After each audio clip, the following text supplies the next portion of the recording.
basura sa paningin, ngunit reyna sa puso ng isang hari. Isang sampal ng katotohanan ang yayanig sa iyong pagkatao. Habang ang bawat luha ni Brianna ay pumapatak sa maruming sahig ng Lumiere Jewels, hindi nila alam na ang babaeng tinawag nilang pulubi ang siyang may-ari ng bawat brilyanteng kanilang ipinagmamalaki. Sino ang tunay na dukha? Ang taong butas ang bulsa o ang taong tuyot ang kaluluwa? Handa ka na bang masaktan, umiyak at muling bumangon? Isang malaking pagkakamali ang pagpasok ng babaeng iyan sa ating pamilya, Christopher. Para tayong nagpasok ng isang maruming basahan sa gitna ng isang marangyang palasyo. Kahit gaano mo pa siya bihisan ng ginto, ang amoy ng lupa at hirap ay hinding-hindi mawawala sa kanyang balat. Ang mga salitang iyon ay tila mga laso na dahan-dahang pumatak sa pandinig ni Brianna. Nanigas siya sa kanyang kinatatayuan sa labas ng bahagyang nakabukas na pinto ng library. Sa loob, ang boses ng kanyang biyena na si Doña Victoria ay malamig pa sa yelo. Bawat pantig ay may talim na humihiwa sa kanyang pagkatao. Sa mga sandaling iyon, ang mga kamay ni Brianna ay balot ng harina at asukal. Kasalukuyan siyang nasa kusina kanina, maingat na nagluluto ng paboritong bibingka ni Doña Victoria. Isang tradisyonal na kakanin na pinagpuyatan niyang aralin ang timpla dahil lamang narinig niyang hinahanap-hanap ito ng matanda. Ang init ng hurno ay nananatili pa sa kanyang mga pisngi at ang bango ng galapong at sariwang gata ay humahalo sa amoy ng kanyang pawis. Ngunit ang tamis ng kanyang pagsisikap ay biglang naging abo. Hindi nakaimik si Christopher. Ang katahimikan ng kanyang asawa ang siyang mas nagpabagsak sa balikat ni Brianna. Inaasahan niya ang isang pagtatanggol, isang salitang magsasabing, "Hindi po totoo yan, ma. Mahal ko siya at marangal siya." Ngunit ang tanging narinig niya ay ang tunog ng paglipat ng pahina ng dyaryo at ang malalim na buntong hininga ng lalaking pinagkatiwalaan niya ng kanyang buhay. Naramdaman ni Brianna ang dahan-dahang panginginig ng kanyang mga daliri. Ang tray na hawak niya na naglalaman ng mainit at mabangong bibingka na may espesyal na itlog na maalat at keso ay tila bumigat ng 100 kilo. Ang init ng pagkain ay tumatagos sa telang sapin ng kanyang kamay, ngunit mas matindi ang init na gumagapang sa kanyang mga mata. Hindi siya sumigaw, hindi siya humagulgol. Sa halip, naramdaman niya ang isang uri ng pagkamanhid na tila unti-unting pumapatay sa bawat hibla ng kanyang puso. Ang bawat tibok ng kanyang dibdib ay nagpapaalala sa kanya ng mga gabing pinili niyang manahimik sa kabila ng mga pangungutya, ng mga araw na tiniis niya ang malamig na pakikitungo ng mga katulong sa mansyon dahil lamang sa utos ng kanyang biyenan. Akala niya, ang pag-ibig ay sapat na para maging tulay sa pagitan ng kanyang payak na mundo at ng marangyang buhay ng mga bilyonaryo. Ngunit sa harap ng mapanghusgang lipunan, siya ay mananatiling isang basahan, isang bagay na ginagamit lamang kapag kailangan at itinatago kapag may mga panauhing nais pahangain. Dahan-dahan siyang umatras, iniingatan na huwag lumikha ng anumang tunog ang kanyang mga tsinelas sa makintab na sahig na gawa sa nara. Bawat hakbang palayo ay tila paglayo rin sa pangarap na minsan niyang binuo sa loob ng bahay na ito. Pagdating sa kusina, itinigil niya ang lahat ng kanyang ginagawa. Tiningnan niya ang bibingka, ang simbolo ng kanyang pagsisinta at pagsisikap na mapabilang.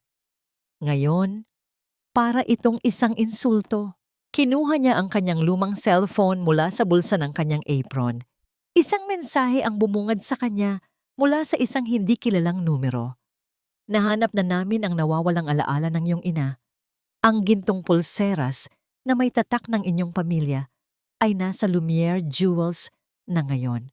Ngunit magmadali ka, dahil may isang mayamang kliyente ang nagbabalak na bilhin ito bukas." Napahawak si Brianna sa kanyang dibdib. Ang pulseras na yon ang tanging bagay na nag-uugnay sa kanya sa kanyang yumaong ina. Ang tanging pruweba na bago siya naging isang asawa ng bilyonaryo, Siya ay anak ng isang babaeng may dangal, kahit pa mahirap. Sa kabila ng panlalabo ng paningin dahil sa nagbabadyang luha, isang desisyon ang nabuo sa kanyang isipan. Haharapin niya ang mundong kumukutya sa kanya, hindi bilang asawa ni Christopher, kundi bilang Brianna na may pinoprotektahang alaala. Hanggang kailan ko kailangang lunukin ang sarili kong dignidad para lamang sa isang pag-ibig na hindi man lang ako kayang ipagtanggol? Hanggang kailan magiging sapat ang pagiging mabuting asawa kung ang tingin sa akin ng pamilyang ito ay isang dumi na dapat laging itinatago sa dilim? Hindi alam ni Brianna na ang paghakbang niya palabas ng mansyong yon sa gabing ito ang magiging mitya ng isang kaganapang hinding-hindi malilimutan ng buong lungsod. Sa bawat hakbang ko palayo sa mansyong ito, unti-unting nababawasan ang bigat sa aking dibdib, ngunit nadaragdagan naman ang lamig sa aking puso. Ipinatong ni Brianna ang kanyang maruming apron sa ibabaw ng lamesa sa kusina. Ang telang iyon na puno ng mantsa ng harina at mga pangarap na hindi natupad ay tila isang balat na kailangan niyang iwanan. Tiningnan niya ang kanyang mga kamay. Magaspang ang mga ito, may mga bakas ng pagtatrabaho at pag-aalaga. Mga kamay na hinding-hindi mauunawaan ng mga taong ang tanging hawak ay baso ng mamahaling wine at mga credit card. Hindi siya nag-abalang magpalit ng damit. Suot pa rin niya ang kanyang kupas na t-shirt at maluwag na pantalon na pambahay. Sa paningin ng iba, isa lamang siyang ordinaryong babaeng galing sa hirap, isang anino sa dilim ng gabing iyon. Kinuha niya ang kanyang lumang pitaka, kung saan nakatago ang ilang pirasong papel na dibangko. Ang maliit na ipon na itinabi niya mula sa kanyang sariling pagtitinda ng mga kakanin sa labas ng kaalaman ng kanyang biyenan. Naglakad siya palabas ng gate. Ang gwardiya ay bahagyang nagulat nang makita siyang lalabas sa ganoong oras, ngunit hindi siya tinanong nito. Marahil ay sanay na rin ang mga tauhan sa bahay na yon na makita siyang parang isang multong labas-masok ng walang pumapansin. Habang naghihintay ng masasakyan sa kanto, muling bumalik sa kanyang alaala ang imahe ng kanyang ina. Naalala niya ang huling gabi bago ito pumanaw. Brianna, anak, ang mahinang boses nito ay tila isang bulong sa hangin. Huwag mong hahayaan na itapak ng kahit sino ang dangal mo sa putik. Ang pulseras na yon, iyon ang huling alaala ng ating pamilya. Ipinangako ko sa sarili ko na mababawi mo rin iyon balang araw. Ang pulseras na yon ay isinangla ng kanyang ina upang matustusan ang kanyang pag-aaral noong siya ay nasa kolehiyo pa lamang. Hindi na ito nabawi hanggang sa bawian ng buhay ang matanda. Ngayon, pagkalipas ng maraming taon, muli itong nagpakita. Para kay Brianna, ang pulseras na yon ay hindi lamang ginto. Ito ang kanyang pagkatao, ang kanyang ugat, at ang tanging bagay na hindi kayang bilhin o saktan ng pamilya ni Christopher. Sumakay siya sa isang lumang jeepney. Ang ingay ng makina at ang usok ng kalsada ay tila yumayakap sa kanya nang mas tapat kaysa sa marangyang library sa mansyon. Dito, sa gitna ng mga karaniwang tao, hindi siya kailangang magpanggap, hindi niya kailangang maging isang donya. Nang makarating siya sa tapat ng Lumiere Jewels, napatigil siya. Ang gusali ay kumikinang sa ilalim ng mga spotlight. Ang mga salamin ay napakalinis na tila ba ayaw padapuan kahit sa isang langaw. Sa loob, makikita ang mga hiyas na nagkakahalaga ng milyon-milyong piso, mga bagay na tila sadyang ginawa para lamang sa mga taong ang turing sa pera ay parang hangin. Tiningnan ni Brianna ang kanyang sariling refleksyon sa malaking salamin ng tindahan. Ang kanyang hitsura ay malayo sa kinang ng mga brilyante sa loob. Mukha siyang isang pulubi na naligaw sa gitna ng kaharian ng mga Diyos. Naramdaman niya ang panginginig ng kanyang tuhod, hindi dahil sa takot, kundi dahil sa matinding emosyon na naglalaban sa loob niya. Sa loob ng tindahang iyon, naroon ang huling piraso ng kanyang puso. Ngunit bago pa man siya makahakbang papasok, nakita niya ang isang marangyang sasakyan na huminto sa harap. Bumaba mula rito ang isang babaeng balot ng alahas, si Doña Matilda, ang babaeng kilala sa pagiging matapobre at ang matalik na kaibigan ng kanyang biyenan. Nakita ni Matilda si Briana. Mula ulo hanggang paa, tiningnan siya nito ng may matinding pandidiri. Tila ba nakakita ito ng isang maruming hayop sa gitna ng daan. Anong ginagawa ng isang basahang tulad mo sa harap ng ganito kagandang lugar? Ang boses ni Matilda ay matinis at puno ng pangungutya. Sapat na para marinig ng mga tao sa paligid. Huwag mong sabihing balak mong pumasok sa loob para magnakaw? Napako ang tingin ni Briana sa babae. Sa loob-loob niya, ang bawat salita ni Matilda ay tila mga karayom na pilit itinusok sa kanyang mga lumang sugat. Ngunit sa pagkakataong ito, hindi niya maaring talikuran ang kanyang misyon. Mabubura ba ng kinang ng ginto ang amoy ng kahirapan? O mas lalo lamang nitong ilalantad ang dumi na pilit nating itinatago? Isang hakbang na lamang at magsisimula na ang engkwentro na babago sa lahat. Ngunit kakayanin ba ni Briana na tumindig kung ang buong mundo ay nakahandang itulak siya pabagsak? Ang mga katulad mo ay hindi dapat naririto sa harap ng Lumiere Jewels dahil kahit ang anino mo ay isang polusyon sa kinang ng mga brilyanteng ito. Ang boses ni Doña Matilda ay tila isang hagupit ng latigo na bumasag sa katahimikan ng gabi. Nanatiling nakatayo si Briana sa harap ng malaking pintuang kristal. Ang kanyang mga daliri ay mahigpit na nakakapit sa isang maliit at kupas na pitakang tela. Sa loob niyon ay ang mga perang pinaghirapan niya sa pagluluto ng kakanin, mga barya at lukot na papel na bawat isa ay may kwento ng puyat at pagod. Muling tiningnan ni Matilda ang suot ni Briana. Ang simpleng t-shirt na may mantsa pa ng harina sa laylayan at ang tsinelas na bahagyang manipis na ang swelas ay tila isang malaking kasalanan sa harap ng templo ng kayamanan. Para kay Matilda, ang presensya ni Briana ay isang insulto sa kanyang katayuan. Sa kanyang isipan, ang mga lugar na tulad nito ay eksklusibo lamang para sa mga taong amoy pabango ng Paris, hindi para sa mga taong amoy usok ng kusina. Hindi ako naririto para maglimos, Doña Matilda, ang mahinang tugon ni Briana, bagaman ang kanyang boses ay bahagyang nangangatog. Naririto ako dahil may kukunin akong mahalaga. Isang mapait na tawa ang pinakawalan ng matanda. Kukunin! Ang sabihin mo, balak mong pumasok para damputin ang anumang mahulog na mumo ng yaman dito. Guard, bakit mo hinahayaang tumambay ang ganitong uri ng tao sa harap ng pinto? Hindi ba't ang trabaho mo ay panatilihing malinis ang paligid? Dahil sa sigaw ni Matilda, lumapit ang isang gwardiya na may malaking pangangatawan. Tumingin ito kay Briana mula sa kanyang magulong buhok hanggang sa kanyang payak na kasuotan. Walang mababakas na awa sa muka ng gwardiya, kundi ang takot na mapagalitan ng isang maimpluwensyang kliyente tulad ni Matilda. Miss, lumayo na po kayo rito. Ang utos ng gwardiya habang ipinapatong ang kamay sa kanyang baywang kung saan nakasabit ang kanyang batuta. Bawal po ang mga istambay dito. Nakakaabala kayo sa mga totoong mamimili.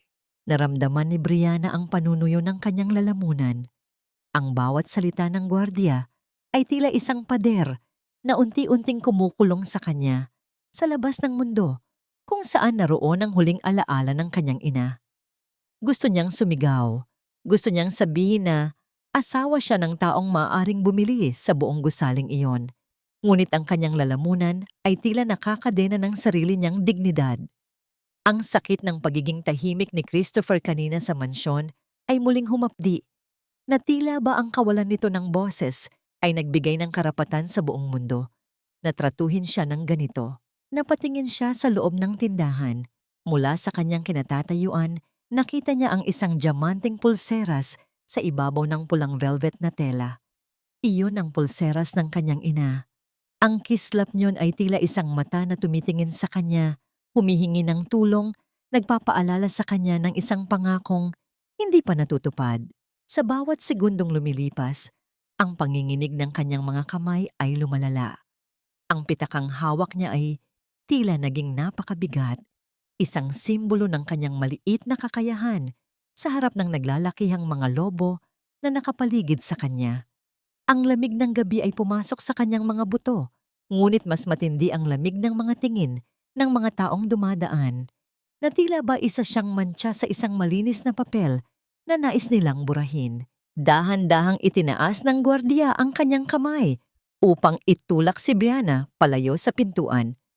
Ang bawat paglapit ng kamay nito ay tila isang babala na sa mundong ito, ang halaga ng isang tao ay nakadepende lamang sa tatak ng kanyang suot, hindi sa tibay ng kanyang puso. Hanggang kailan kailangang dumanas ng ganitong uri ng pagpapakumbaba ang isang taong ang tanging hangad ay mabawi ang kanyang sariling kasaysayan? Kakayanin ba ni Brianna na ituloy ang kanyang hakbang kung ang bawat pintuan ay sadyang isinasara para sa mga taong katulad niya? Isang malakas na tulak ang naramdaman ni Brianna sa kanyang balikat, dahilan upang mawalan siya ng balanse sa gitna ng matitigas na tiles ng pasilyo. Ang dumi ay hindi kailanman magiging ginto kahit anong pilit mong kuskos sa iyong balat. Mas mabuting umalis ka na rito bago pa kumapit ang amoy ng kahirapan mo sa mga mamahaling hiyas na ito. Ang boses ni Doña Matilda ay tila isang matalim na kuko na kumakalmot sa dangal ni Brianna. Nakasubsob si Brianna sa malamig at makinis na sahig ng pasilyo.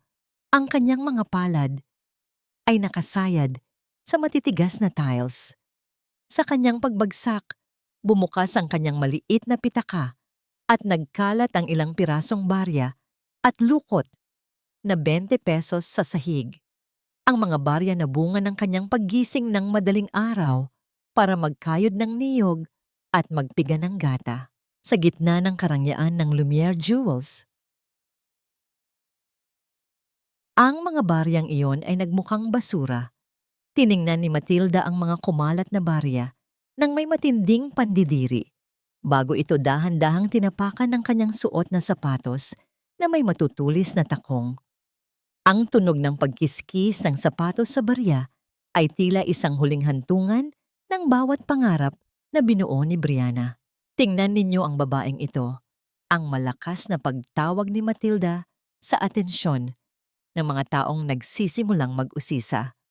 Narito siya para bumili raw ng mahalagang bagay, pero barya-barya lang ang laman ng bulsa. Nakakatawa, hindi ba? Ang lakas ng loob na tumuntong dito, gayong ang hitsura niya ay parang galing sa pinakamadilim na iskinita ng lungsod. Naramdaman ni Brianna ang pananakit ng kanyang tuhod, ngunit mas matindi ang hapdi na nagmumula sa kanyang dibdib. Ang kanyang lalamunan ay tila punong-puno ng tuyong buhangin, dahilan upang hindi siya makapagsalita. Ang bawat tawa at bulong ng mga taong nakapaligid ay tila mga palasong tumatama sa kanyang likuran. Sa mga sandaling iyon, ang kanyang pagkatao ay tila unti-unting nadudurog, nagiging maliliit na piraso na tinatangay ng malamig na hangin ng aircon mula sa loob ng tindahan. Dahan-dahan niyang sinubukang damputin ang kanyang mga barya. Ang kanyang mga daliri ay nanginginig, halos hindi mahawakan ang malamig na metal sa sahig. Ang bawat dampot niya ay sinasabayan ng panlalabo ng kanyang paningin dahil sa luhang pilit niyang ibinabaon sa loob ng kanyang puso. Naalala niya ang kanyang ina, ang malambot nitong kamay na humahawak sa pulseras na yon, ang tanging yaman na itinago nito para sa kanyang kinabukasan. Huwag mo nang pagandahin ang iyong pag-iyak. Ang muling pag-atake ni Matilda habang lalong idinidiin ang kanyang paa sa tabi ng kamay ni Brianna. Hindi gagana ang drama mo rito. Ang lugar na ito ay para sa mga taong may class, hindi para sa mga taong ang tanging alam gawin ay magpaawa. Guard, ano pang hinihintay mo? Tawagan mo na ang pulis. Sabihin mo may isang kahina-hinalang babae na pilit ng gugulo sa mga VIP clients. Lumabas ang manager ng tindahan, Isang lalaking nakasuot ng napakakisig na suit. Ngunit ang kanyang mga mata ay walang bakas ng kahit anong emosyon. Tiningnan niya si Brianna na tila ba isa itong mantsa sa kanyang malinis na carpet. Hindi niya tinanong ang panig ni Brianna. Sapat na sa kanya ang marinig ang boses ng isang mayamang kliyente tulad ni Matilda para humusga. Nababahira ng reputasyon ng Lumiere dahil sa presensya mo, miss, ang malamig na pahayag ng manager. Kung hindi ka aalis ng kusa sa loob ng 1 minuto, sisiguraduhin kong sa kulungan ka magpapalipas ng gabi. Wala kaming puwang para sa mga taong hindi marunong lumugar sa kanilang kinalalagyan. Napatingala si Brianna. Ang kislap ng mga ilaw sa kisame ay tila nanunukso sa kanyang kalagayan. Bakit ba ang daling itapon ng dignidad ng isang tao dahil lamang sa panlabas na anyo? Bakit ang mundong ito ay sadyang malupit sa mga taong walang ibang sandata, kundi ang kanilang katapatan? Habang pilit siyang tumatayo, naramdaman niya ang isang pamilyar na bigat sa kanyang bulsa, ang kanyang cellphone na muling nag-vibrate. Ngunit bago pa man niya ito mailabas, isang malakas na kamay ng gwardiya ang humawak sa kanyang braso upang tuluyan na siyang kaladkarin palabas ng gusali. Saan ba nagsisimula ang katapusan ng pagtitiis at kailan ba magiging sapat ang luha para hugasan ang bawat hapdi ng pang-aapi? Isang boses ang biglang umalingaw-ngaw mula sa malayo, isang boses na nagpatigil sa lahat ng ingay sa paligid. Huwag niyo siyang saktan. Isang tao pa rin siya. Hindi niyo siya dapat tinatrato ng ganyan. Ang boses na yon ay hindi nanggaling sa langit, kundi sa isang sulok ng tindahan. Isang batang babae na nakasuot ng uniforme ng Lumiere Jewels ang lumapit. Si Elena. Siya ay isang trainee pa lamang, ang pinakamababang ranggo sa mga empleyado roon. Ngunit sa mga sandaling ito, siya lamang ang tanging may lakas ng loob na tumingin sa mata ni Brianna nang walang bahid ng pangungutya. Dahan-dahang lumapit si Elena at lumuhod sa tabi ni Brianna. Hindi niya inalintana ang matatalim na tingin ni Doña Matilda o ang nananakot na tindig ng manager. Maingat niyang tinulungan si Brianna na pulutin ang mga barya sa sahig. Ang kanyang mga kamay ay marahang dapo sa magaspang na palad ni Brianna. Ano sa tingin mo ang ginagawa mo, Elena? Ang boses ng manager ay parang dagundong ng kulog na nagbababadya ng bagyo. Nais mo bang mawalan ng trabaho sa unang linggo mo pa lang? Bitawan mo ang babaeng yan. Hindi ka rito binabayaran para maging bumbero sa sunog na siya rin ang may gawa. Pero sir, wala naman siyang ginagawang masama. Ang mahinang katwiran ni Elena, bagaman bakas ang takot sa kanyang mga mata. Gusto lang naman niyang makita ang nasa display. Lahat ng tao ay may karapatang pumasok dito, di ba? Isang matinis na tawa ang pinakawalan ni Matilda. Isang tunog na tila pagkiskis ng kutsilyo sa pinggan. Karapatan? Ang lakas ng loob mong magsalita tungkol sa karapatan sa harap ko. Ang mga katulad niya ay walang karapatan sa isang lugar na hindi nila kayang bayaran kahit ang 1 pulgada ng sahig. At ikaw, bata, baka gusto mong sumama sa kanya sa paglalayas? Mukhang bagay kayong magkasama sa kalsada. Naramdaman ni Brianna ang isang matinding hapdi sa kanyang puso. Hindi para sa kanyang sarili, kundi para kay Elena. Ayaw niyang may madamay na inosenteng tao sa kanyang laban. Gusto niyang sabihin kay Elena na iwan na siya, na wag nang magpakabayani, ngunit ang bawat salita ay tila nakabara sa kanyang lalamunan. Ang kanyang katawan ay tila naging bato, mabigat at hindi makagalaw sa ilalim ng bigat ng kahihiyan. Tiningnan ni Brianna ang mukha ni Elena.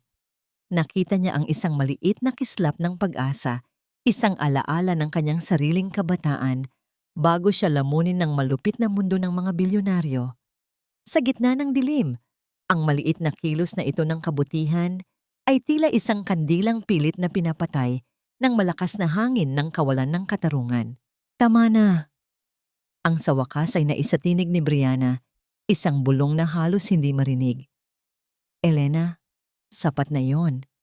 Huwag mo nang isakripisyo ang iyong kinabukasan para sa isang taong tulad ko. Ngunit bago pa makasagot si Elena, isang magaspang na kamay ng gwardiya ang humawak sa balikat ng batang babae at marahas itong itinayo. Ang manager naman ay lumapit kay Brianna. Ang kanyang mukha ay punong-puno ng puot. Inabot nito ang braso ni Brianna at pilit itong hinila. Dahilan upang muling tumilapon ang ilang barya na kapupulot pa lamang. Sobra na ang dramang ito, ang sabi ng manager habang kinakaladkad si Brianna patungo sa labasan. Hindi ko papayagang maging palengke ang Lumiere Jewels dahil sa isang basahang tulad mo. Sa mga sandaling iyon, ang huling hibla ng pasensya ni Brianna ay tila malapit ng maputol. Ngunit sa gitna ng kaguluhan, ang kanyang mga mata ay nanatiling nakatitig sa pulseras ng kanyang ina na nasa loob ng glass case. Ang gintong yon ay tila umiiyak, sumasabay sa bawat patak ng kanyang luha na ngayon ay hindi na niya mapigilan. Kailan ba nagiging kasalanan ang pagiging mahirap? At kailan ba nagiging lisensya ang yaman para tapakan ang kaluluwa ng kapwa? Sa labas ng tindahan, isang malakas na pagpreno ng isang sasakyan ang bumasag sa tensyon ng paligid. Ang mga ilaw ng sasakyang yon ay tumama sa mukha ni Brianna, tila isang liwanag na naghahanap ng katarungan sa gitna ng madilim na gabi. Bitawan niyo ako. Wala akong ginagawang masama. Ang tanging hiling ko lang ay makita ang pulseras na yon. Ang boses ni Brianna ay gumaralgal, isang pagsamo na hinaluan ng pagod at hapdi. Ngunit ang kanyang mga salita ay tila hangin lamang na dumaan sa pandinig ng manager at ng gwardiya. Patuloy ang marahas na paghila sa kanyang braso, ang tela ng kanyang lumang t-shirt ay bahagyang nabanat at ang kanyang balat ay nagsisimula nang mamula sa higpit ng pagkakahawak ng mga lalaking walang pakiramdam. Sa bawat hakbang na papalayo sa pintuan, tila ba unti-unti ring namamatay ang huling pag-asa sa mga mata ni Brianna. Ang bawat tao sa paligid ay nanonood lamang. Ang ilan ay may dalang pangungutya sa kanilang mga labi, habang ang iba ay nagbubulungan tungkol sa kung gaano kaeskandaloso ang nangyayari sa isang kagalang-galang na lugar. Ang gulo mo talaga, babae ka! Ang bulyaw ng manager habang pilit niyang itinutulak si Brianna patungo sa malamig na sidewalk. Doon ka sa kalsada mag-ingay! Huwag dito sa Lumiere Jewels! Ngunit sa sandaling ang katawan ni Brianna ay malapit nang bumagsak muli sa semento, isang nakabubulag na liwanag ang tumama sa kanilang lahat. Ang ungol ng isang makapangyarihang makina ay unti-unting humupa, pinalitan ng isang nakabibinging katahimikan, isang itim na Rolls-Royce, makintab, at tila ba isang anino ng kapangyarihan ang huminto ng eksakto sa tapat ng entrance. Napatigil ang lahat. Ang gwardiya ay mabilis na binitawan ang braso ni Brianna. Ang kanyang mukha ay agad na nabalot ng paggalang at takot. Ang manager naman ay tila ba nakalimutan ng kanyang galit. Mabilis niyang inayos ang kanyang kurbata at ang kanyang buhok. Pilit na pinapalitan ang kanyang malupit na anyo ng isang mapanuring ngiti ng pagsisilbi. Oh, tingnan mo! Ang bulong ni Doña Matilda habang inaayos ang kanyang mamahaling kwintas. May isang napaka-importanteng tao ang dumating. Marahil ay si Sir Christopher na yan, ang may-ari ng buong network ng mga tindahang ito. Guard, itabi mo na ang basahang iyan. Ayaw nating makita ng isang bilyonaryo ang ganyang uri ng dumi sa harap ng kanyang gusali. Pilit na itinulak ng gwardiya si Brianna sa isang madilim na sulok, malayo sa daraanan ng kung sino man ang bababa sa sasakyan. Doon, sa gitna ng dilim, nanatiling nakatayo si Brianna. Yakap ang kanyang sarili, habang ang kanyang puso ay tila isang tambol na nagwawala sa loob ng kanyang dibdib. Hindi niya alam kung dapat ba siyang matakot o umasa. Dahan-dahang bumukas ang pinto ng sasakyan. Isang pares ng itim na sapatos na balat. Napakakintab na tila ba salamin ng katotohanan. Ang unang tumapak sa sahig. Kasunod nito ay ang paglabas ng isang lalaking matangkad, nakasuot ng napakagandang asul na suot na tila ba itinahi para sa isang hari. Ang kanyang mukha ay seryoso. Ang kanyang mga mata ay tila ba nakatitig sa kawalan. May dalang awtoridad na nagpapatigil sa bawat tibok ng puso ng mga nakapaligid. Si Christopher yon. Naramdaman ni Brianna ang panlalambot ng kanyang mga tuhod. Ang lalaking hindi siya nagawang ipagtanggol sa loob ng mansyon. Ang lalaking nanahimik habang tinatawag siyang basahan ng sarili nitong ina ay narito ngayon sa harap niya. Ngunit bago pa man makapagsalita ang sinuman, napadpad ang tingin ni Christopher sa gawin ni Brianna. Sa gitna ng liwanag ng mga spotlight at ng karangyaan ng kanyang kinalalagyan, nakita ni Christopher ang kanyang asawa na nakatayo sa dilim, gulo-gulo ang buhok, ang braso ay may mga bakas ng pasa, at ang mga mata ay puno ng luhang hindi na kayang itago. Ang galit sa mga mata ni Christopher ay tila isang apoy na biglang nagliyab sa gitna ng tuyong damo. Ang kanyang panga ay nagangit-ngit at ang bawat hakbang niya patungo sa tindahan ay tila ba nagdadala ng lindol na yayanig sa bawat isa sa kanila. Ano ang mas masakit?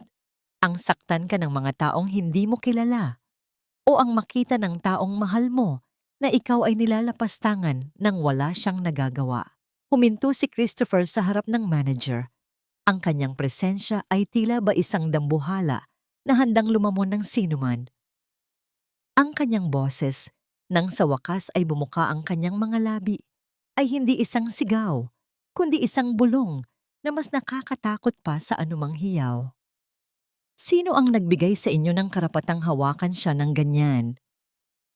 Ang boses ni Christopher ay hindi malakas, ngunit ang bawat salita ay tila isang malamig na talim na dumaan sa leeg ng manager at ng gwardiya. Ang katahimikan sa paligid ng Lumiere Jewels ay naging kasing bigat ng tingga. Ang mga tao na kanina lamang ay nagbubulungan ay tila nawala ng hininga, habang ang manager ay naramdaman ang dahan-dahang pagtulo ng malamig na pawis mula sa kanyang sentido. Hindi tumingin si Christopher sa manager. Ang kanyang mga mata, na karaniwang puno ng talino at diskarte sa negosyo, ay nakapako lamang sa isang direksyon. Sa sulok kung saan nakatayo ang kanyang asawa. Sa gitna ng karangyaan ng kanyang sariling kaharian, nakita niya ang reyna ng kanyang puso na mukhang isang biktima ng digmaan.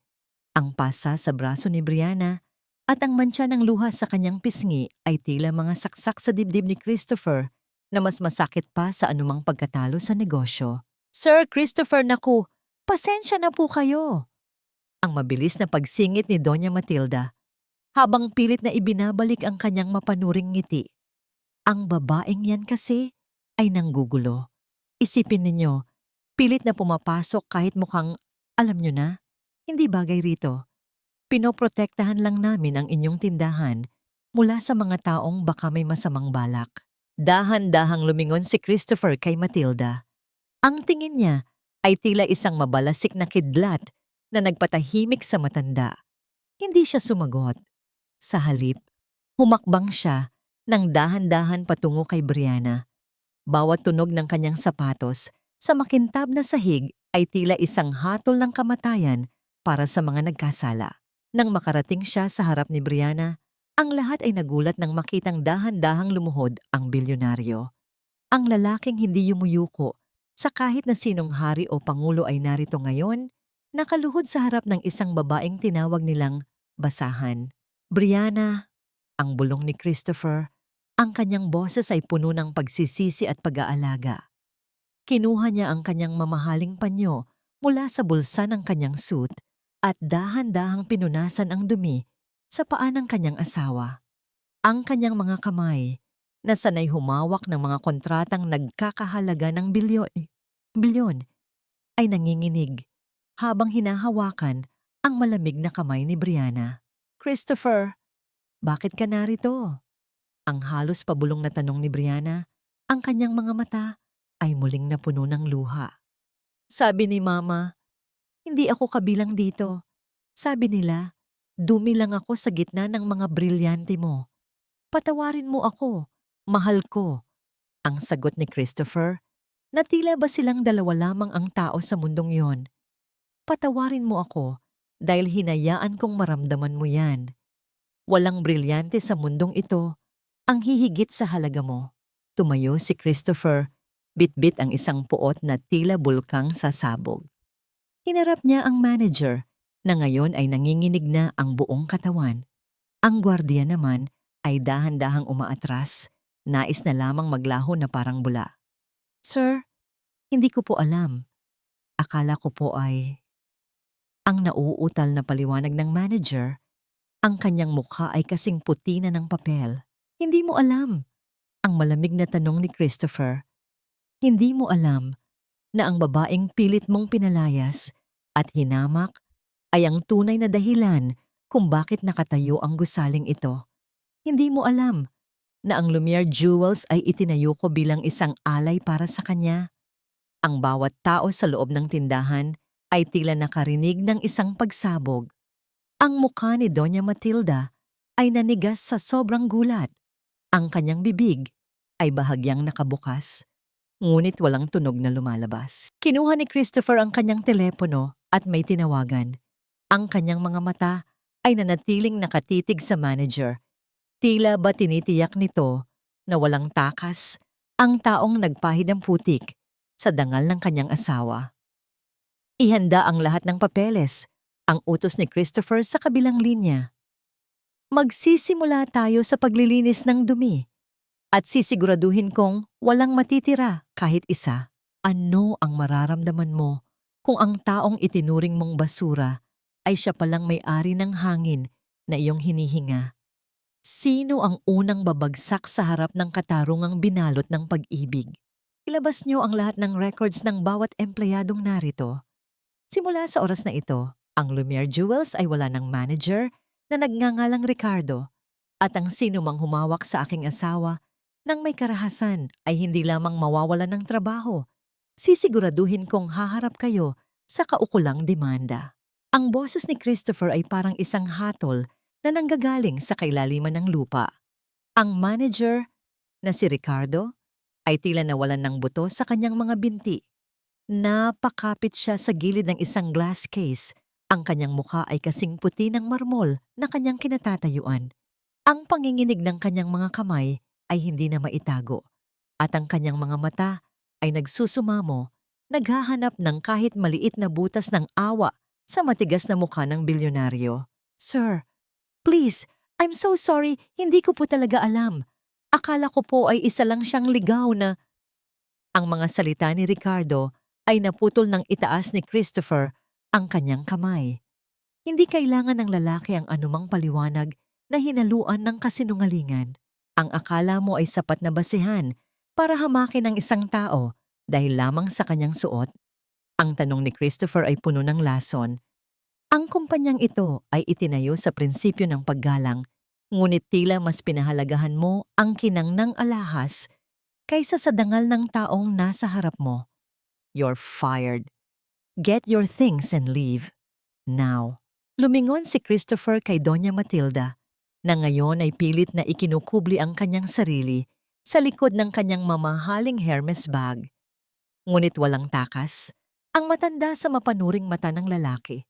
At kayo, Doña Matilda, ang boses ni Christopher ay muling lumamig.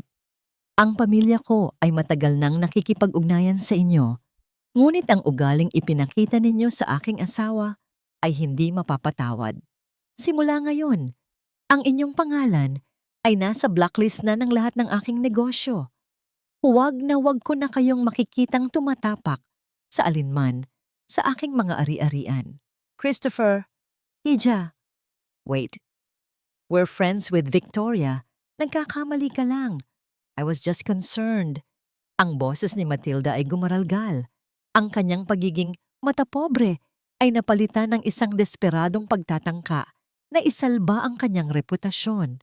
Ngunit hindi na siya pinansin ni Christopher. Hinarap muli ni Christopher si Brianna. Ang kanyang mabalasik na anyo ay agad na lumambot. Tila ba isang bagyong biglang humupa nang makita ang araw. Inakbayan niya ang asawa, pilit na ipinaparamdam ang init at proteksyon na ipinagkait niya kanina sa loob ng kanilang tahanan. "Brianna, halika." Ang mahinang bulong niya. Dinala niya ang asawa sa gitna ng tindahan, sa harap ng display kung saan naroon ang gintong pulseras. Sa isang kumpas ng kamay ni Christopher sa bagong officer in charge, binuksan ang glass case. "Alam ko kung bakit ka narito. Mahal ko," ang sabi ni Christopher habang dahan-dahang kinukuha ang pulseras. "Matagal ko na itong hinahanap. Noong nalaman kong napunta ito sa Lumiere, binalak kong ibigay ito sa iyo bilang sorpresa sa ating anibersaryo. Patawarin mo ako kung huli na ang lahat. Patawarin mo ako kung kailangan mo pang dumanas ng ganitong sakit bago mo ito makuha." Nanginginig ang mga kamay ni Brianna habang isinusuot ni Christopher ang pulseras sa kanyang palad. Ang kislap ng ginto ay humahalo sa kislap ng kanyang mga luha. Hindi ito tungkol sa halaga ng hiyas. Ito ay tungkol sa pagkilala sa kanyang pagkatao, sa kanyang nakaraan na pilit binubura ng ibang tao. Napatingin si Brianna sa isang sulok kung saan nakatayo si Elena, ang trainee na tumulong sa kanya. Nakita niya ang takot at kaba sa mga mata ng bata. Alam ni Brianna ang pakiramdam ng pagiging maliit at walang boses. Dahan-dahang lumapit si Brianna kay Christopher at bumulong. "Christopher," ang batang iyon. Siya lang ang tanging tumulong sa akin nang ang lahat ay nakatingin lang. "Huwag mo siyang hahayaang mawala ng trabaho." Tumingin si Christopher kay Elena. At sa unang pagkakataon, sa gabing iyon, isang maliit na ngiti ang sumilay sa kanyang mga labi. Ang hustisya ay hindi lamang tungkol sa pagpaparusa sa masama, kundi sa pagkilala sa mabuti. Ngunit sa gitna ng tagumpay na ito, isang mabigat na tanong ang nananatili sa isipan ni Brianna. Paano niya haharapin ang kanyang biyenan na siyang tunay na ugat ng lahat ng kanyang paghihirap? Ang laban sa loob ng tindahan ay tapos na, ngunit ang laban sa loob ng kanilang tahanan ay nagsisimula pa lamang. Kayang-kaya ni Christopher na patahimikin ang buong mundo para sa kanya, pero kaya ba nitong panindigan ang pag-ibig nila laban sa sarili nitong ina? Ang bawat kislap ng brilyante sa paligid ay tila mga matang nanonood, naghihintay kung kailan muling madudulas ang isang basahang katulad ko. Sa gitna ng katahimikan ng Lumiere Jewels, naramdaman ni Brianna ang bigat ng coat ni Christopher na ipinatong sa kanyang mga balikat. Ang amoy ng mamahaling pabango ng kanyang asawa ay humahalo sa amoy ng kanyang sariling pawis at harina. Isang pagsasama ng dalawang mundong pilit na pinag-iisa, ngunit tila laging may lamat. Ang gintong pulsera sa kanyang palad ay malamig, ngunit ang bawat ukit niyon ay nagpapaalala sa kanya ng init ng yakap ng kanyang ina. Dahan-dahang lumapit si Brianna kay Elena, ang batang trainee na nanginginig pa rin sa gilid. Hinawakan ni Brianna ang kamay ng dalaga. "Salamat, Elena," ang mahinang sabi ni Brianna. Ang kanyang boses ay puno ng katapatan. "Huwag mong hahayaan na kainin ng lugar na ito ang kabutihan ng puso mo. Ipinapangako ko, habang ako ang may-ari ng papel na ito, hindi ka na muling matatakot na gumawa ng tama." Isang maliit na ngiti ang sumilay sa mga labi ni Elena. Isang kislap ng pag-asa na mas maliwanag pa sa anumang hiyas sa display case. Tumango si Christopher sa bagong officer in charge, isang hudyat na ang proteksyon kay Elena ay opisyal na. Ngunit sa labas ng tindahan, habang naglalakad sila patungo sa naghihintay na Rolls-Royce, naramdaman ni Brianna ang muling paggapang ng kaba sa kanyang dibdib. Ang bawat hakbang sa makintab na semento ay tila paglapit sa isang hatol. Alam niyang ang balita tungkol sa nangyari sa Lumiere Jewels ay mabilis na makakarating sa kanyang biyenan, at sa mundong kinabibilangan ni Doña Victoria, ang katarungan ay madalas na itinuturing na isang iskandalo. Tahimik ang loob ng sasakyan habang binabaybay nila ang daan pauwi sa mansyon. Hinawakan ni Christopher ang kamay ni Brianna, pinagsalikop ang kanilang mga daliri. "Huwag kang mag-alala, Brianna," ang bulong ni Christopher. Ang kanyang mga mata ay nakatitig sa kalsada.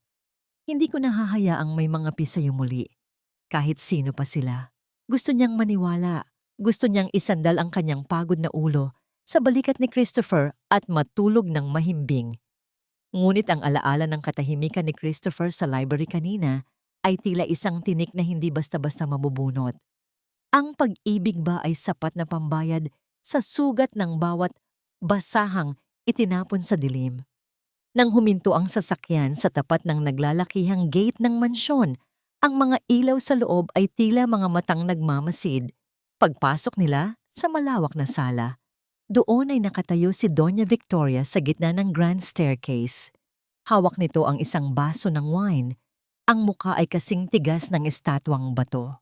Sa tabi niya, sa ibabaw ng lamesang nara, ay naroon ang tray ng bibingka na inihanda ni Brianna kanina. Ngunit ang pagkain ay hindi na mukhang katakam-takam.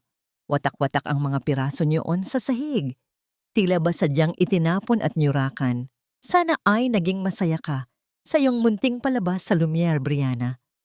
Ang boses ni Doña Victoria ay pumailan lang sa buong sala, puno ng binom at puot. Dahil sa katangahan mo, ang pangalan ng ating pamilya ay pinagpipistahan na ngayon sa social media. Isang asawa ng bilyonaryo na nagmumukhang pulubi at nakikipag-away sa gitna ng kalsada. Isang malaking kahihiyan. Tumingin si Victoria kay Christopher. Ang kanyang mga mata ay naniningkit. At ikaw, Christopher, pinahiya mo ang iyong kaibigan na si Matilda para sa babaeng ito? Nakakalimutan mo na ba kung kanino galing ang puhunan ng iyong unang negosyo? Nakakalimutan mo na ba ang utang na loob mo sa akin? Naramdaman ni Brianna ang muling panginginig ng kanyang mga tuhod. Ang mansyong ito, na dapat ay kanyang tahanan, ay naging isang arena ng digmaang hindi niya hiniling. Ang bawat salita ni Victoria ay tila isang panibagong sampal, mas masakit kaysa sa tulak ng gwardiya sa tindahan. Kailan ba matatapos ang pagiging bilanggo sa isang gintong hawla? At kailan ba magiging sapat ang katotohanan para patahimikin ang mapanghusgang tinig ng nakaraan? Isang hakbang ang ginawa ni Doña Victoria pababa ng hagdan habang may hawak na isang piraso ng papel. Isang papeles na may tatak ng abogado. Hindi mo pwedeng pagsabayin ang pagiging isang mabuting anak at ang pagiging isang bulag na asawa. Christopher, pumili ka. Ang dangal ng ating pamilya na binuo ko sa loob ng maraming dekada, o ang babaeng ito na walang ibang dinala sa atin, kundi kahihiyan at gulo. Ang boses ni Doña Victoria ay tila isang hatol na walang puwang para sa apela. Huminto siya sa huling baitang ng hagdan. Ang kanyang tindig ay tuwid at puno ng kapalaluan. Ibinato niya ang dalang mga papel sa ibabaw ng lamesang narera, sa tabi mismo ng nyurakang bibingka na niluto ni Brianna. Ang tunog ng pagbagsak ng mga papel ay tila isang sampal sa katahimikan ng sala.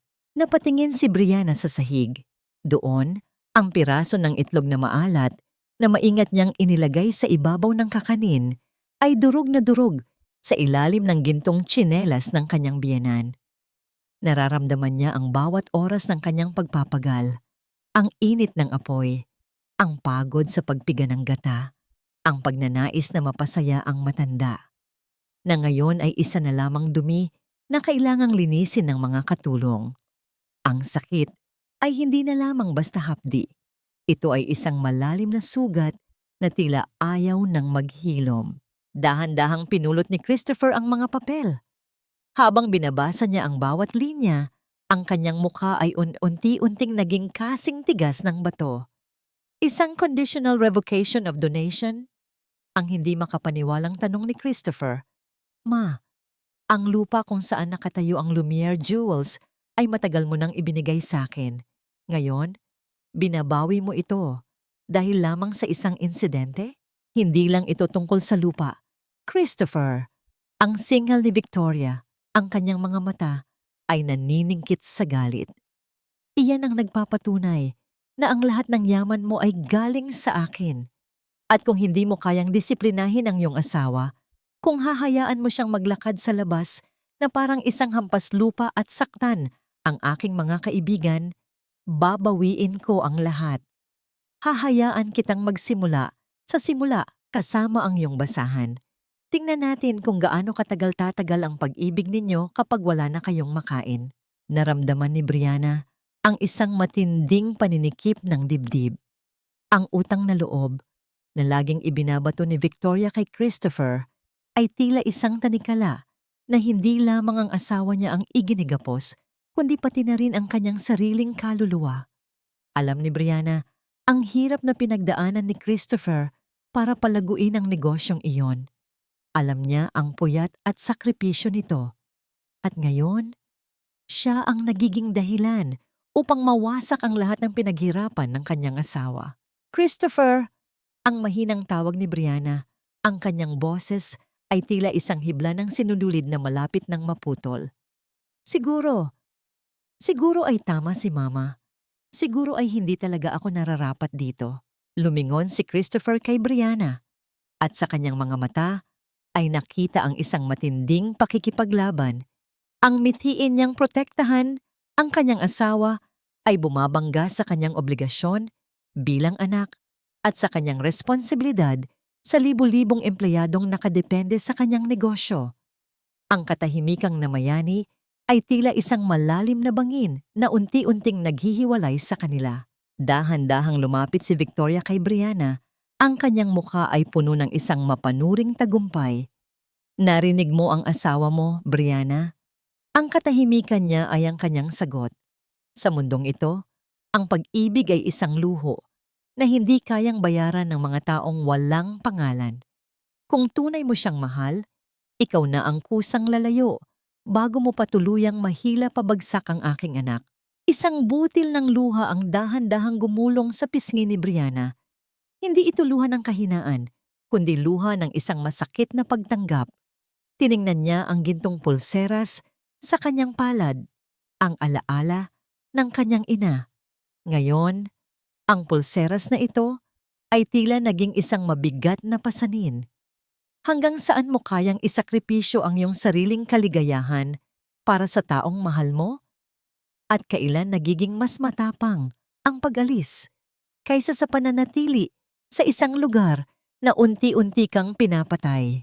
Tumingala si Brianna kay Victoria at sa unang pagkakataon, ang kanyang mga mata ay hindi na naghahanap ng awa.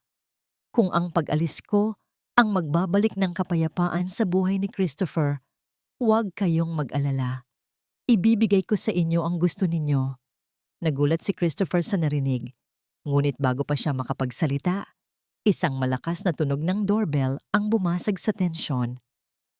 Isang katulong ang mabilis na lumapit at bumulong kay Victoria. Ma'am, narito po si Doña Matilda at may kasama po siyang mga pulis. Ilabas ang posas. Ngayong gabi, sisiguraduhin kong sa likod ng rehas ang bagsak ng basahang iyan dahil sa pagnanakaw ng isang napakamahal na hiyas. Ang boses ni Doña Matilda ay umalingaw sa malawak na sala ng mansyon, tila isang trumpeta ng digmaan na nanggigising sa bawat sulok ng bahay. Pumasok siya na may kasamang 2 pulis na nakauniporme.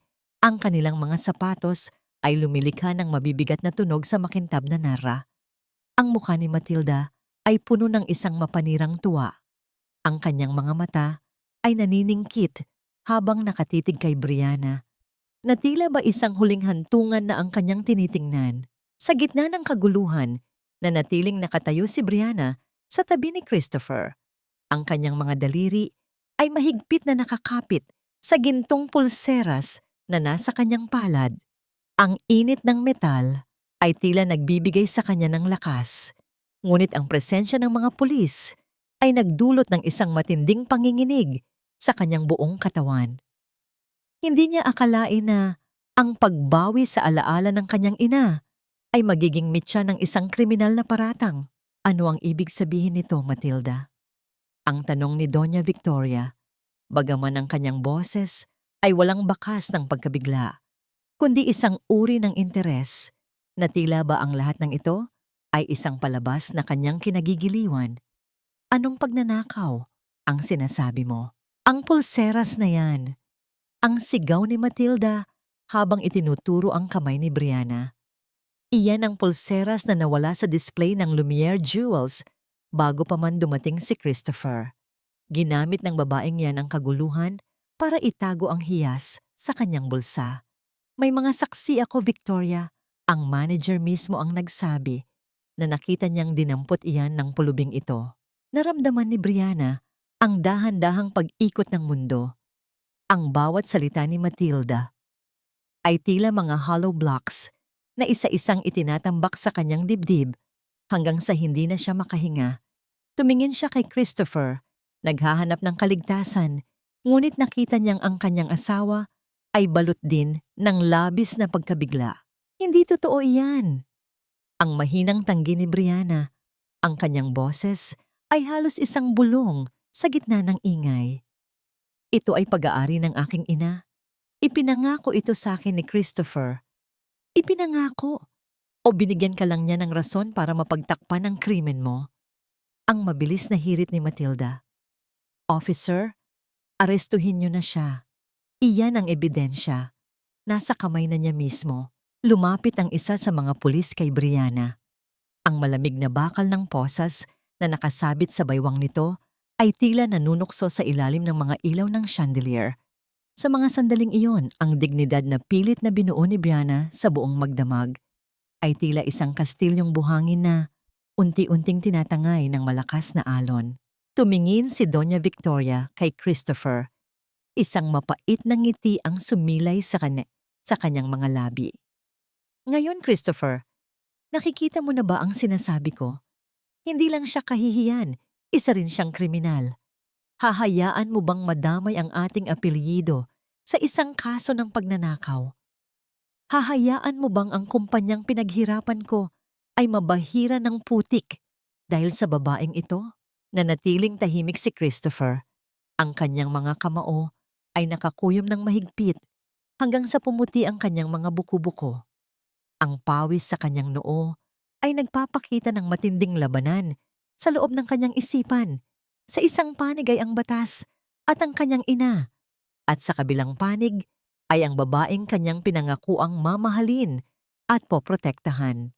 Dahan-dahang humakbang ang pulis patungo kay Brianna. Ang kamay nito ay nakalahad na parang handang kumuha ng isang bagay na marumi. Sa bawat segundo ng paglapit nito, naramdaman ni Brianna ang pagbagsak ng kanyang mga luha.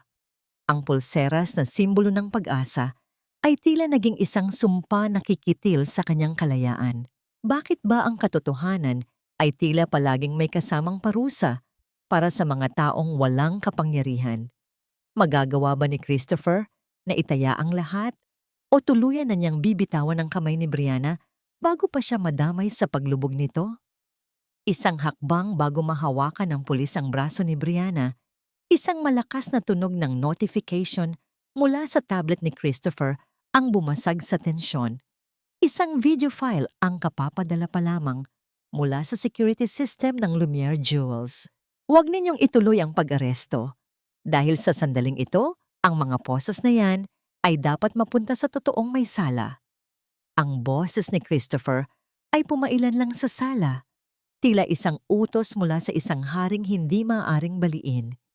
Itinaas niya ang kanyang tablet at ang liwanag mula sa screen ay tumama sa nanlalamig na mukha ni Doña Matilda.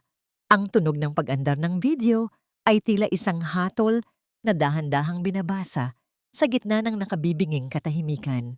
Sa screen, malinaw na makikita ang CCTV video footage mula sa opisina ng manager sa Lumiere Jewels. Isang anggulo na tila hindi alam ni Ricardo na umiiral. Makikita roon si Doña Matilda na abalang kausap ang manager. Maririnig ang boses ni Matilda, puno ng poot at plano. Siguraduhin mong palabasin nating ninakaw niya ang pulseras. Hindi baling masira ang reputasyon ng tindahan.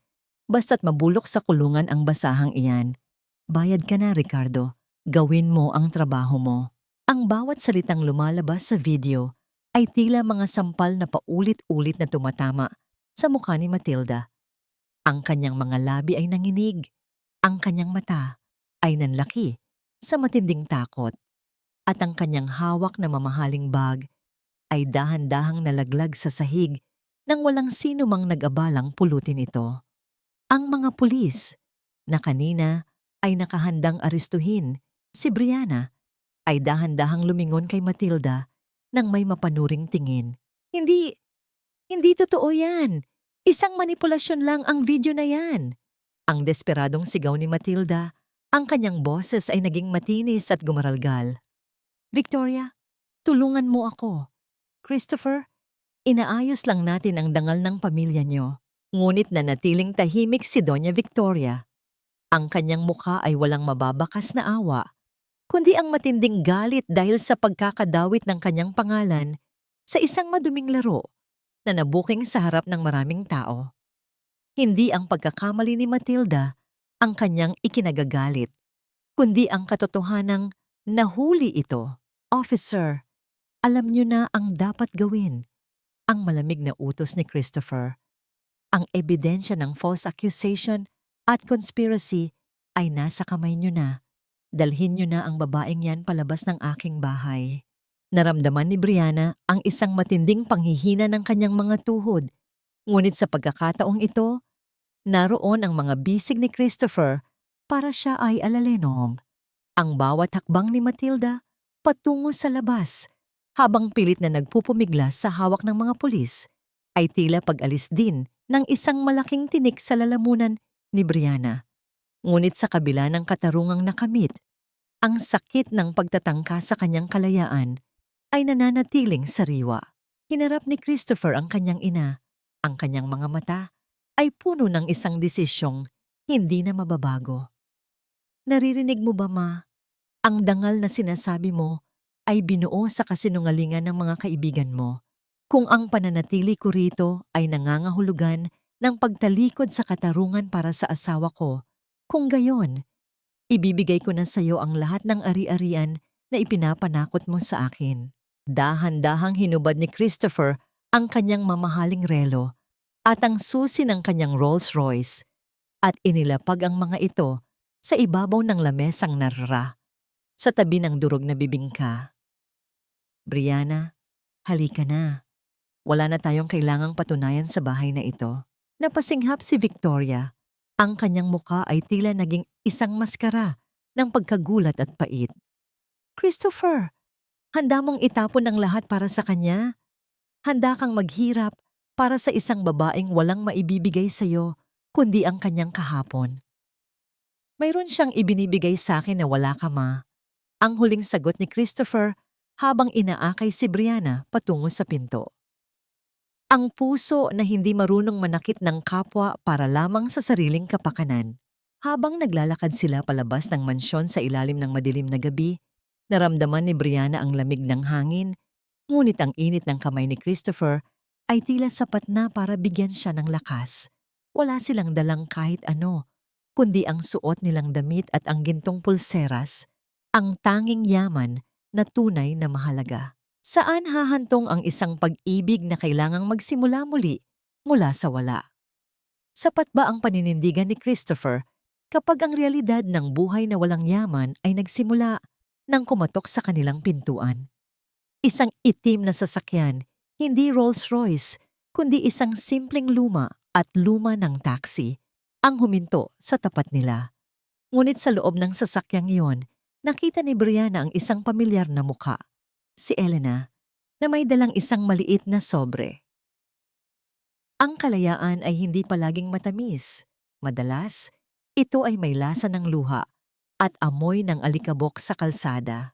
Habang umaandar ang lumang taxi, palayo sa naglalakihang gate ng mansyon, nakasandal ang ulo ni Brianna sa balikat ni Christopher.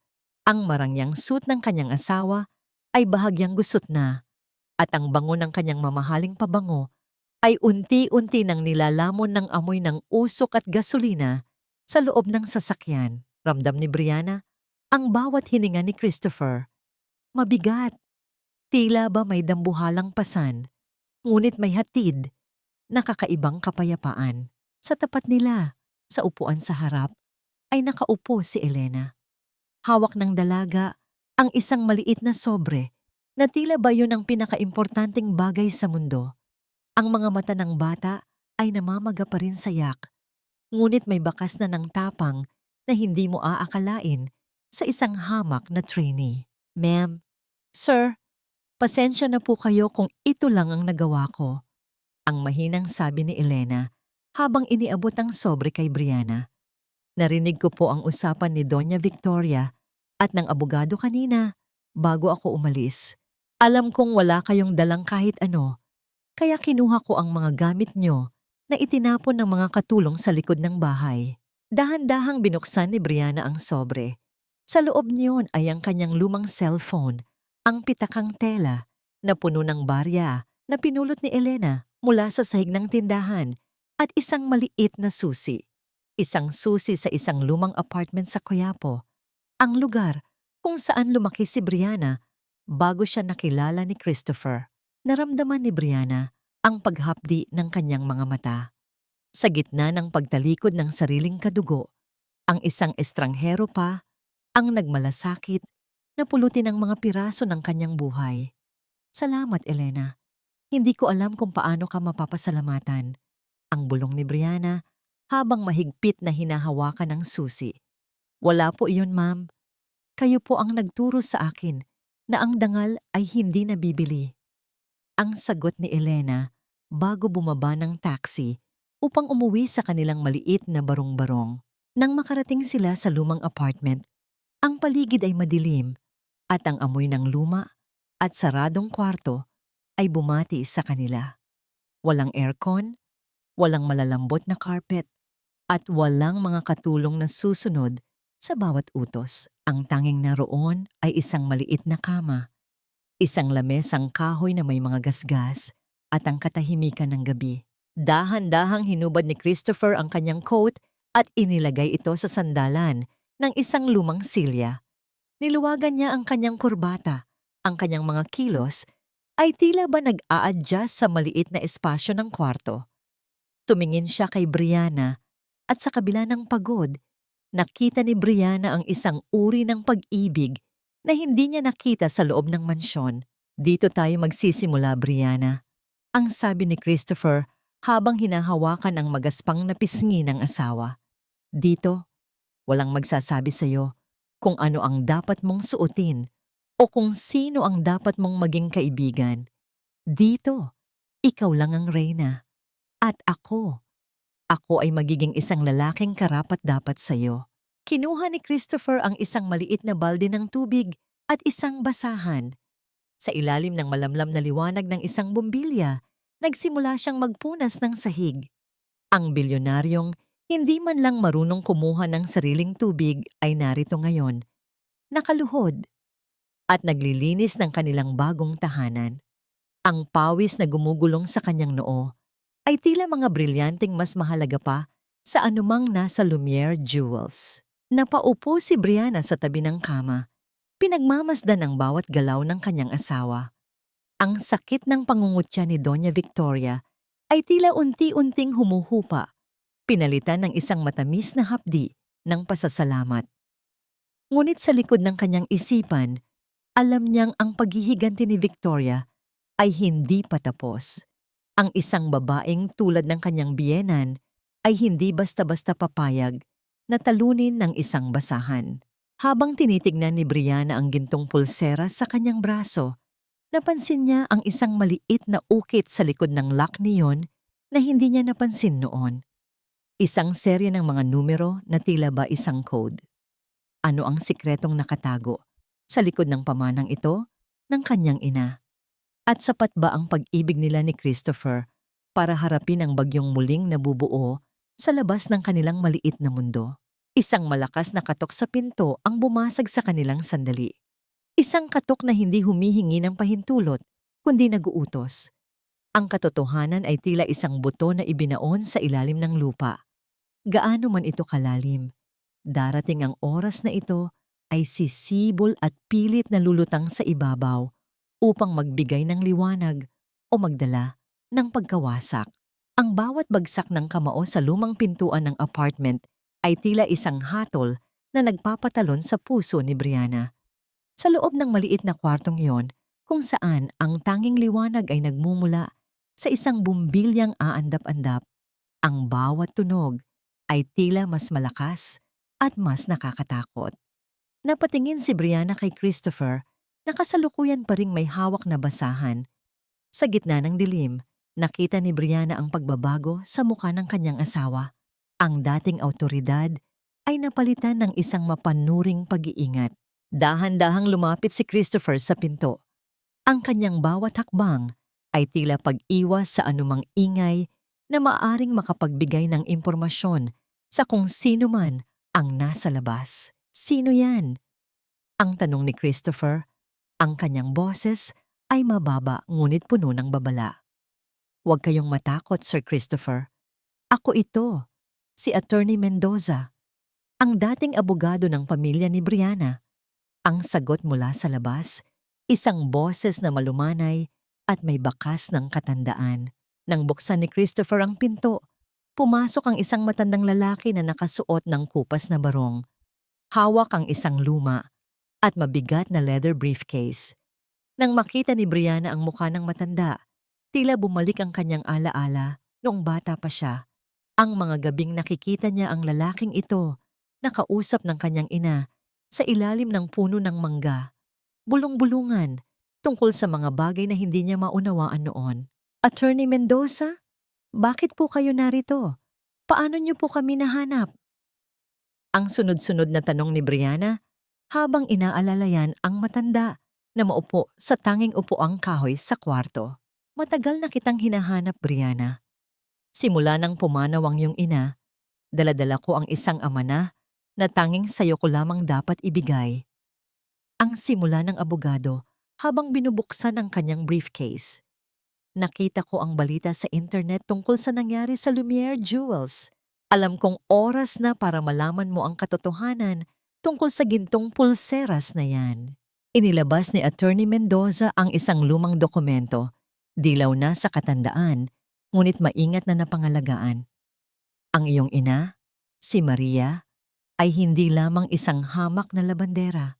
Brianna, siya ang itinaboy na anak ng pamilyang Sandoval, ang pamilyang nagmamay-ari ng mga minahan ng ginto sa Timog, bago pa man makilala ang pamilya ni Christopher.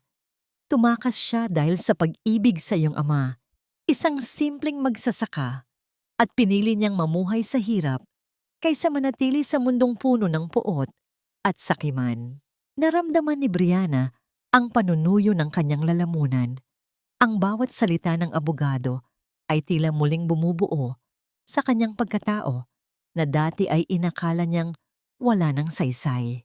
Ang code sa likod ng pulseras na yan, pagpapatuloy ni Attorney Mendoza habang itinuturo ang mga numerong nakita ni Brianna kanina, iyon ang susi sa isang safety deposit box sa isang lihim na vault sa Switzerland. Hindi ito ginto o pera lamang, Brianna. Naroon ang mga ebidensya ng korupsyon at pagnanakaw na ginawa ng pamilya ni Doña Victoria sa mga ari-arian ng iyong ina noong sila ay nagsisimula pa lamang. Ang yaman na ipinagmamalaki ng iyong biyenan ay nagmula sa pawis at dugo ng iyong pamilya na kanilang ninakaw. Isang nakabibinging katahimikan ang namayani sa kwarto. Tumingin si Brianna kay Christopher. Nakita niya ang matinding gulat at hapdi sa mga mata ng kanyang asawa. Ang katotohanang ang yaman na kinalakihan ni Christopher ay binuo sa isang malaking krimen laban sa pamilya ng babaeng pinili niyang mahalin ay isang sampal na mas masakit pa sa anumang pagkatalo. Ibig sabihin, ang boses ni Christopher ay gumaralgal. Ang lahat ng ito, ang lahat ng pang-aapi ni Mama kay Brianna, ay dahil natatakot siyang malaman ang katotohanan? Eksakto, Christopher, ang sagot ni Attorney Mendoza. Alam ni Victoria na ang pulseras na yon ang tanging susi na magbubukas sa nakaraan. Kaya ganoon na lamang ang pagnanais niyang makuha iyon at itaboy si Brianna. Dahan-dahang hinawakan ni Brianna ang pulseras. Ang kislap niyon ay hindi na lamang basta hiyas. Ito ay isang sandata. Isang sandata na magbabalik ng dangal sa kanyang ina at magpapabagsak sa reynang naghari sa loob ng maraming taon gamit ang kasinungalingan. Hindi ko ito ginagawa para sa pera, attorney. Ang mariing sabi ni Brianna, ang kanyang mga mata ay nagniningning na ngayon sa tapang. Gagawin ko ito para sa katarungan ng aking ina, para malaman ng buong mundo kung sino ang tunay na basahan sa kwentong ito. Ngunit sa gitna ng kanilang pagpaplano, muling nakarinig sila ng isang tunog mula sa labas. Hindi ito katok, kundi ang tunog ng sunod-sunod na sasakyan na humihinto sa tapat ng lumang apartment. Ang silaw ng mga headlight ay tumagos sa mga siwang ng bintana, tila mga matang nagbabanta. Nahanap nila tayo, ang bulong ni Christopher habang hinahawakan ang kanyang asawa. Hindi papayag si Mama na makalabas ang mga dokumentong yan. Lumapit si Christopher sa bintana at bahagyang sumilip sa likod ng kurtina. Isang pangkat ng mga lalaking nakasuit at may dalang mga armas ang nagsisimulang palibutan ang gusali. At sa gitna nila, nakatayo ang isang babaeng nakasuot ng itim na belo, si Doña Victoria, na may hawak na isang lighter at isang galon ng gasolina. Kung hindi ko makukuha ang pulseras, sisiguraduhin kong wala nang matitirang saksi sa gabing ito. Ang malamig na tinig ni Victoria na narinig hanggang sa loob ng kwarto. Sapat ba ang tapang ni Brianna upang itaya ang kanyang buhay para sa katotohanan? O tuluyan ng magiging abo ang bawat ebidensya bago pa man sumikat ang araw ng katarungan? Ang apoy ay hindi lamang sumusunog ng kahoy at semento. Sinusunog din nito ang huling hibla ng pagmamahal na nananatili sa pagitan ng isang ina at anak. Ang amoy ng gasolina ay tila isang malapot na kamatayan na dahan-dahang gumagapang sa ilalim ng pintuan ng lumang apartment. Sa loob, nararamdaman ni Brianna ang matinding init na nagsisimulang bumalot sa paligid. Ang usok na kasing itim ng budhi ni Doña Victoria ay dahan-dahang pumapasok sa mga siwang ng bintana, nilalamon ang huling hininga ng katarungan sa maliit na kwartong iyon. Christopher, ang mga dokumento. Brianna, kailangang makalabas kayo. Ang sigaw ni Attorney Mendoza habang pilit na ibinabalot ang mga papeles sa loob ng kanyang leather briefcase. Ang matanda ay naghihikahos na sa usok. Ang kanyang bawat ubo ay tila isang babala na ang oras ay mabilis na nauubos. Niyakap ni Christopher si Brianna ng mahigpit. Ang kanyang katawan ay nagsisilbing kalasag laban sa nagbabadyang panganib. Hindi kita iiwan, Brianna. Kung ito na ang huling sandali natin, sisiguraduhin kong magkasama tayo. Ang bulong ni Christopher, ang kanyang boses, ay puno ng determinasyon at hapdi. Isang malakas na lagablab ang sumiklab sa labas ng pinto. Ang tunog ng lumalamas na kahoy at ang pagsirit ng init ay tila isang dambuhalang nagngangalit na handang lumamon sa lahat ng kanilang pinaghirapan. Ngunit sa gitna ng takot, tiningnan ni Brianna ang gintong pulseras sa kanyang braso. Ang kislap niyon sa gitna ng usok ay tila isang bituin na nagtuturo ng daan. Hindi tayo mamamatay dito, Christopher. Ang katotohanan ay hindi magiging abo. Ang sigaw ni Brianna. Kinuha niya ang isang basang kumot at ibinalot ito sa kanilang tatlo. Sa isang malakas na tulak ni Christopher, bumukas ang nasusunog na pinto. Sa labas, sa gitna ng kalsada ng Quiapo, nakatayo si Doña Victoria. Ang kanyang muka ay naliligiran ng liwanag ng apoy. Tila ba isa siyang demonyong nagdiriwang sa gitna ng impyerno. Hawak pa rin niya ang galon ng gasolina. Ang kanyang mga mata ay naniningkit sa tuwa habang pinagmamasdan ang pagtupok ng gusali. Ngunit ang kanyang nangiti ay biglang napawi nang makita niyang lumabas si Christopher. Buhat ang matandang abogado habang hila-hila si Brianna. Ma! Tama na! Ang sigaw ni Christopher, ang kanyang boses ay nanginginig sa matinding puot at pait. Pinatay mo na ang dangal mo. Huwag mo na kaming isama. Akin ang yaman na yan. Akin ang lahat. Ang histerikal na sigaw ni Victoria habang pilit na sumusugod patungo kay Brianna para makuha ang pulseras. Isang basahan ka lang. Hindi mo pwedeng makuha ang pag-aari ko. Ngunit bago pa man mahawakan ni Victoria si Brianna, Isang sunod-sunod na sirena ng pulis ang bumulahaw sa buong paligid. Hindi lamang mga pulis ang dumating. Naroon din si Elena kasama ang isang pangkat ng mga taga-media at mga dating empleyado ng Lumiere Jewels na matagal nang inaapi ni Victoria. Hawak nila ang kanilang mga cellphone, kasalukuyang naka-livestream ang bawat segundo ng kabuktutan ng matanda. Huli na ang lahat, Victoria, ang malamig na sabi ni Attorney Mendoza habang iniabot ang briefcase sa mga pulis. Ang lahat ng ebidensya ng iyong mga krimen ay ligtas. Ang yaman na ninakaw mo sa pamilya Sandoval ay babalik na sa tunay na nagmamay-ari. Naramdaman ni Victoria ang dahan-dahang pagbagsak ng kanyang mundo. Ang mga taong dati niyang itinuturing na langgam ay narito ngayon, nanonood sa kanyang pagbagsak. Ang bawat kamera ng cellphone ay tila isang salamin na nagpapakita ng kanyang tunay at pangit na anyo. Sa isang sandali, ang bilyonaryang Reyna ay naging isang kaawa-awang bilanggo sa gitna ng kalsada. Dahan-dahang lumapit si Brianna sa kanyang biyenan. Hindi siya sumigaw, hindi siya nanakit. Sa halip, hinawakan niya ang kamay ni Victoria at dahan-dahang inilagay roon ang maliit na piraso ng bibingka na nakuha niya mula sa kanyang bulsa. Ang pirasong hindi nadurog sa mansyon. Ito ang huling pagkaing inihanda ko para sa inyo bilang inyong asawa ng anak niyo. Ang mahinang sabi ni Brianna, ang kanyang mga mata ay puno ng isang malalim na awa. Sana ay mabusog ang inyong kaluluwa sa katotohanang kahit kailan hindi kayo naging masaya sa gitna ng inyong mga brilyante. Napaupo si Victoria sa semento. Ang kanyang marangyang itim na belo ay puno na ng abo at dumi. Habang pinoposasan siya ng mga pulis, ang tanging naririnig ay ang kanyang mahinang paghikbi, ang iyak ng isang taong nalaman na ang tunay na halaga ng buhay ay hindi nasusukat sa ginto, kundi sa pag-ibig na kanyang itinalikuran. Niyakap ni Christopher si Brianna sa gitna ng mga naglalagablab na anino. Ang panganib ay tapos na, ngunit ang kanilang buhay ay magsisimula pa lamang. Sa ilalim ng madilim na langit ng Maynila, ang kislap ng pulseras ni Brianna ay mas naging maliwanag, tila isang hudyat ng bagong umaga.